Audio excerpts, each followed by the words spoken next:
Francesco Bagnaia did not lose 2025 because Marc Márquez was faster. That sentence makes people uncomfortable. It should. Because 2025 was not a season where a champion was defeated by a rival. It was a season where a champion was defeated by his own insistence on familiarity, by his refusal to release a version of himself that had already expired. Bagnaia entered 2025 as a two-time MotoGP champion, riding the most powerful machine in the paddock, inside the most ruthless factory structure in modern racing. On paper, nothing was missing. In reality, everything was misaligned. The GP25 was faster, more aggressive, more demanding. Ducati did not build it to be gentle. They built it to win immediately, and they built it around adaptability, not memory. Bagnaia tried to ride it like the GP24, and that single decision poisoned an entire season. By the time the calendar moved past its opening phase, something irreversible had already happened. Marc Márquez had not just adapted to the GP25, he had weaponized it. He bent the bike to his instincts, his risk tolerance, his damaged but disciplined body. He extracted performance where others hesitated. Bagnaia, meanwhile, kept searching for a feeling that no longer existed. This is where the story actually begins. Not with Márquez dominance, not with Ducati politics, but with a rider who mistook loyalty to his past self for confidence and paid for it with 12 months of erosion. The question driving this episode is not whether Bagnaia can beat Marc Márquez. The question is whether Francesco Bagnaia can beat the version of himself that 2025 exposed. Because 2026 is not a redemption season. It is a survival test. The first cracks appeared quietly, which is always how internal failures begin. Bagnaia did not collapse in a single race. He unraveled in fragments, a 10th here, a hesitation there, set up decisions that looked logical but produced diminishing returns. Engineers noticed it early, so did Ducati. The GP25 demanded decisive commitment on entry. It punished indecision. It rewarded riders willing to accept instability in exchange for lap time. Marc Márquez embraced that trade immediately. Bagnaia did not. As the season progressed, the pattern hardened. Marc moved forward. Bagnaia circled backward inside his own data. Former Pramac boss Francesco Guidotti would later articulate what Ducati insiders were already thinking but could not publicly say. Bagnaia's greatest strength had become his most dangerous flaw: stubbornness. Guidotti described Bagnaia as a rider who believes deeply in his own process, someone who needs to learn the hard way. In previous years, that trait forged championships. In 2025, it created a feedback loop of resistance. Bagnaia was not wrong to trust himself. He was wrong to assume the environment would wait. MotoGP does not reward patience when regulations, machinery, and rivals evolve simultaneously. Ducati certainly does not. Their entire culture is built on ruthless iteration. When a bike changes, the rider adapts, not the other way around. Bagnaia resisted that truth until the season forced it into him. The Motegi weekend became the illusion of a solution. By reverting to GP24-derived components, Bagnaia unlocked confidence and delivered a flawless performance. For a brief moment, it looked like the nightmare had cracked open. It was a mirage. At the very next round, the problems returned, not because the bike failed, but because the workaround was unsustainable. Ducati engineers understood it instantly. You cannot win a championship by riding backward through the technical timeline. That choice did something else too. It strained trust. Luigi Dall'Igna is not sentimental about engineering philosophy. When a rider steps away from the project's intended direction, it is logged, remembered, and weighed. Not emotionally, strategically. Bagnaia was no longer just fighting lap time. He was fighting alignment. But this is where the entire story snaps. The real damage of 2025 was not visible on the timing screens. It happened inside Bagnaia's decision-making. By attempting to recreate the feelings of 2024, Bagnaia revealed something critical about his psychology. He was not adapting forward.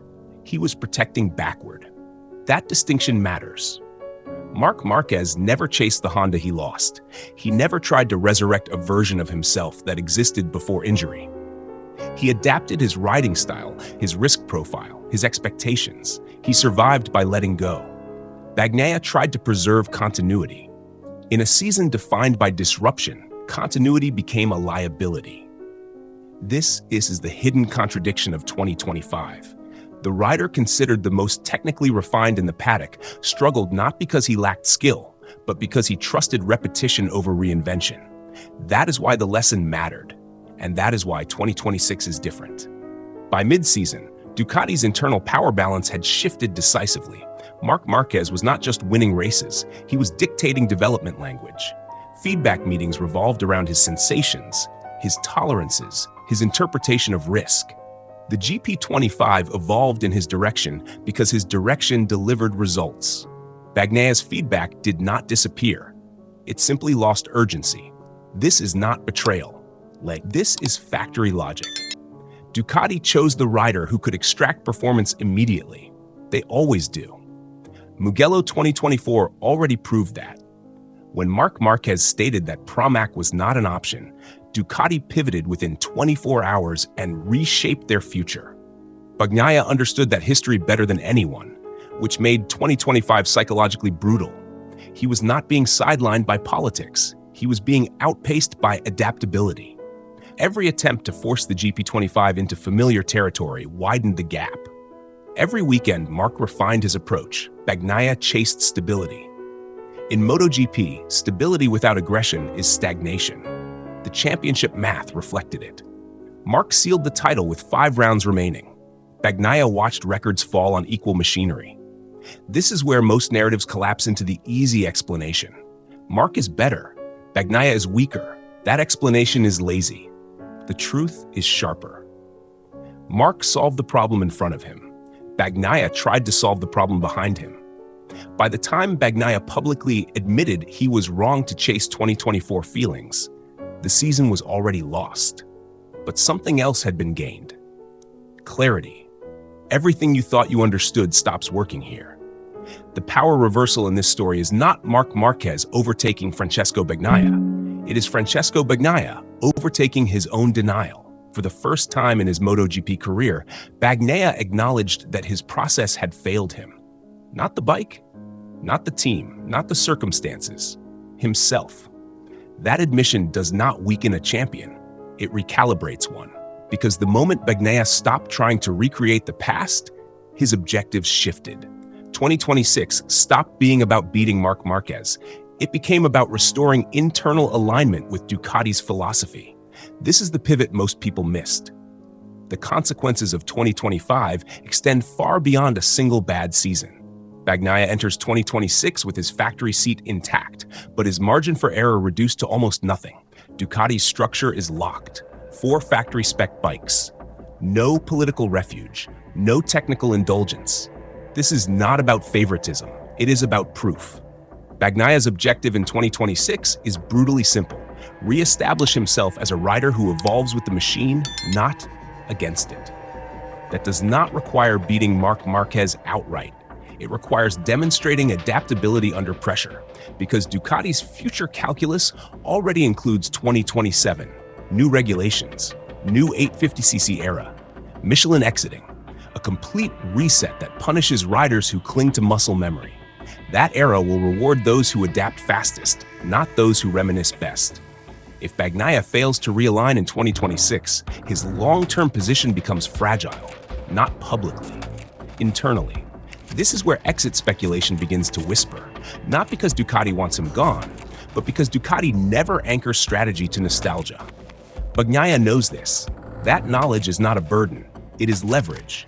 He no longer needs to fight Marc Márquez psychologically. That war is unwinnable on those terms. Marc thrives in chaos, risk, and reinvention.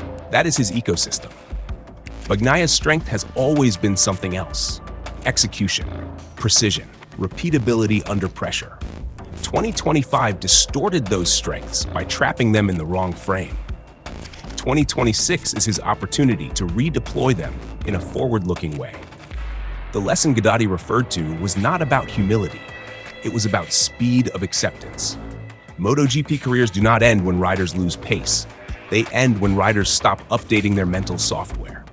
Francesco Bagnaia's war is no longer external, it is internal. 2026 will not be remembered as the season he tried to dethrone Marc Márquez. It will be remembered as the season he proved he could survive Ducati's future. Adaptation is the currency now. Toprak Razgatliolu's arrival, Ducati's internal fractures, Acosta's rising impatience, Yamaha's existential drift. All of these arcs intersect in one truth. The grid is preparing for a reset that will not forgive hesitation. Bagnaia has already lived the warning shot. He does not need another. If he succeeds 2026, it will not be because Marc Márquez slowed down. It will be because Francesco Bagnaia learned how to move on time. And if he fails, Ducati will not panic. They never do. They simply move forward. GP24 doesn't cover MotoGP, we document its wars. Subscribe and enlist.